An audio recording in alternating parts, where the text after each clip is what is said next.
So here is the top of the left trunk lid cylinder. We've shown earlier in the manual operation of the top how to undo the upper ball joint, but let's show you again. Here is a matching cylinder rebuilt by Top Hydraulics.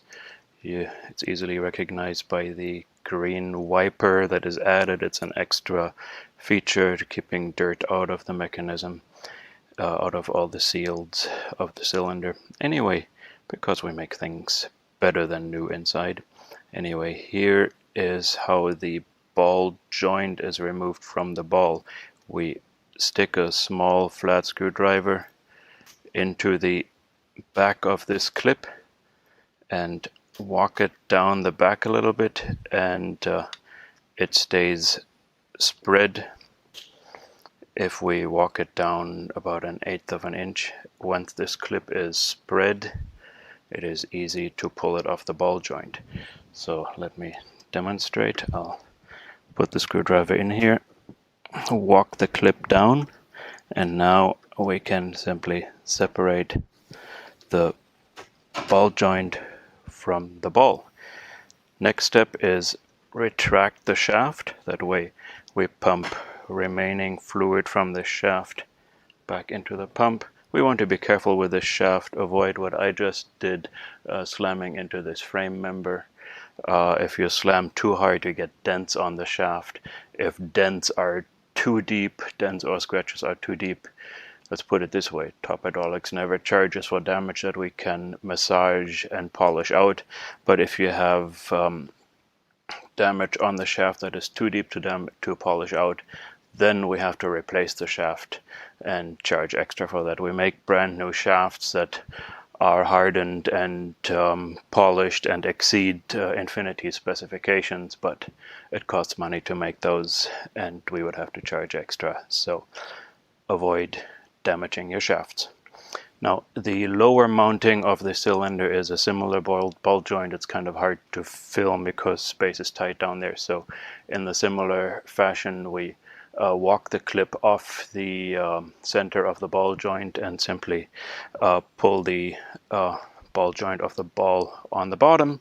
And then next shot you will see is me holding the cylinder in hand and removing the hydraulic lines and the magnetic sensors.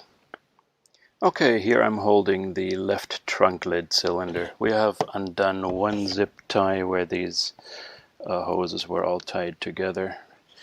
And now I'm going to show you a couple of things. One is removing this travel sensor. It's a magnetic hall sensor that detects the change of magnetic field in its environment. Basically, it will detect when the cylinder is fully extended, and that way tell the computer that the trunk lid is flipped back all the way. To take this thing out, it is really only clipped into the cylinder's rail. You can wiggle on it, and if it didn't move, you could very carefully wedge a screwdriver under it. Now we first would have to have this hose out of the way, and for that reason we take the hoses out first.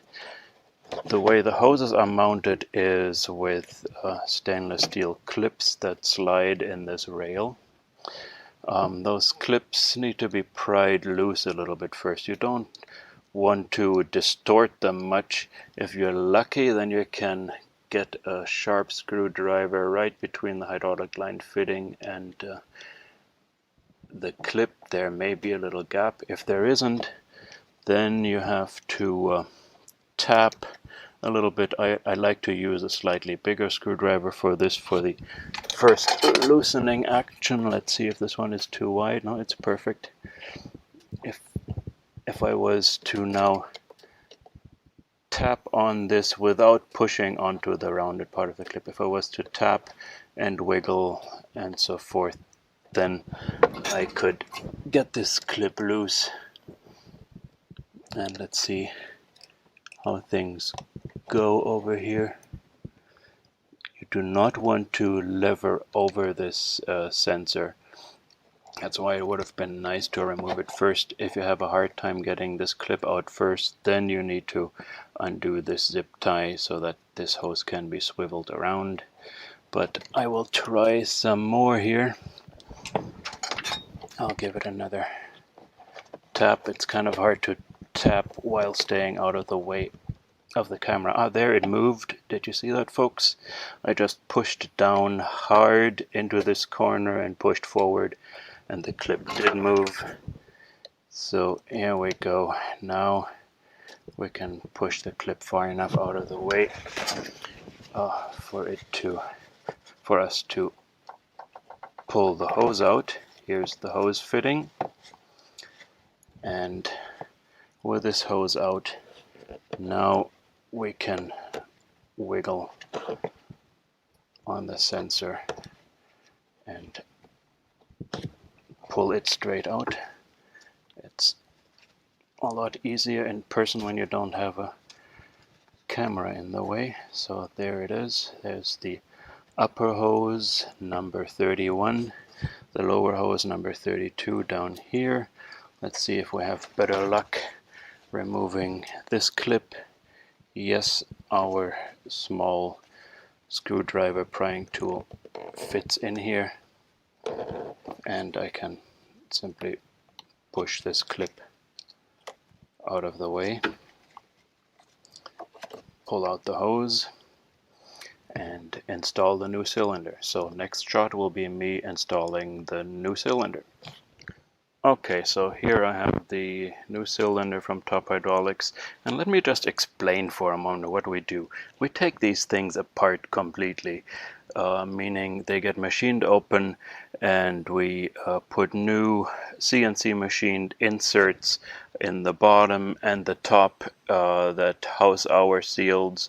There's a total of 7 seals replaced in these cylinders, plus we add the dust wiper that I talked about earlier.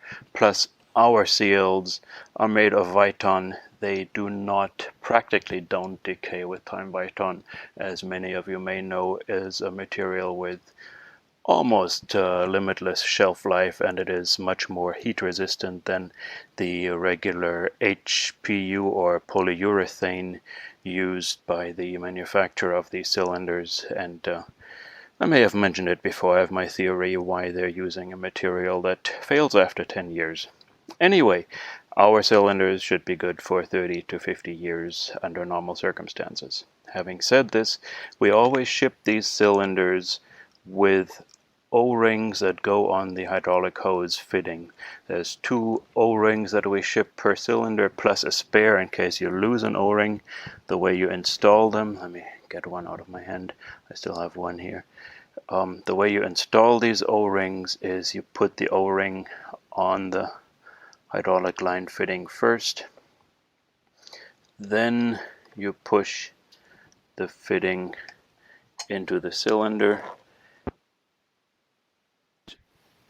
such that there's not much tension on it. Okay, it's better upside down. Sorry that the camera can't see it right now, but that way I'm not forcing the fitting in at an angle. I could simply push it in straight.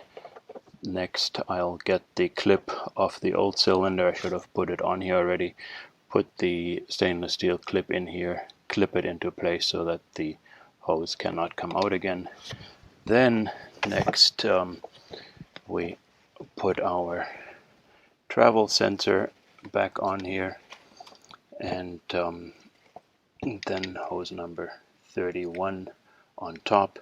As a rule of thumb, there's 2 kinds of numbers used on these hoses, odd ones and even ones.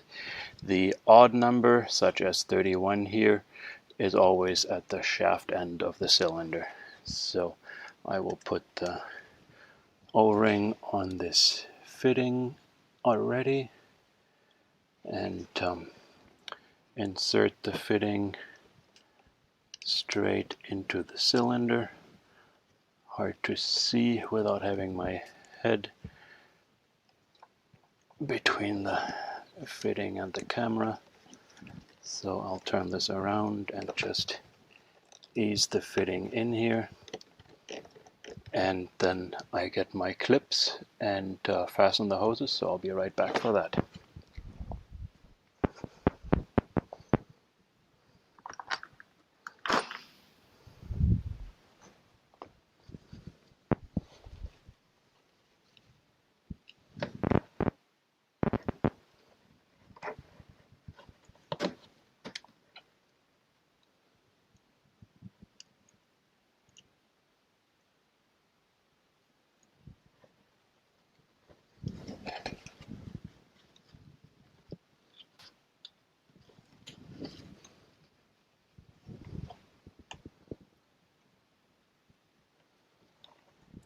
Okay, ready.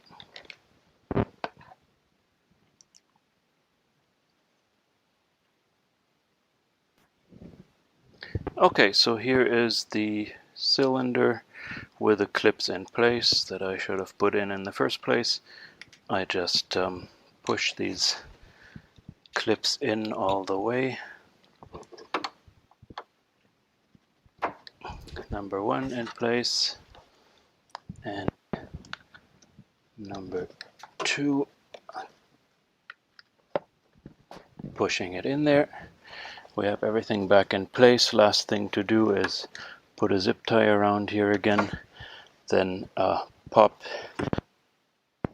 the cylinder up here, push the lower ball joint onto the ball. Well, I can easily demonstrate that.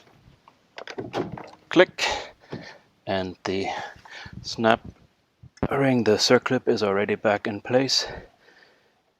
Then we extend the shaft, and while we're at it, we want to push down the shaft. We want to open the pressure relief valve on the pump. It is open already. Now if we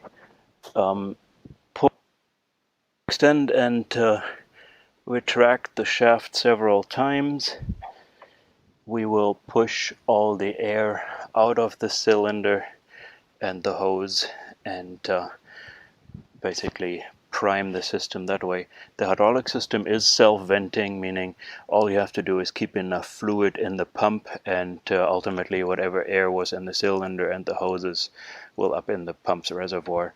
I'm just trying to prevent having to fill the pump times over while the top is moving, so I simply exercise the cylinders a little bit, or right before I do the final install on them. So on this one, we just push the ball joint back on the ball, and the cylinder is back in place. Really easy.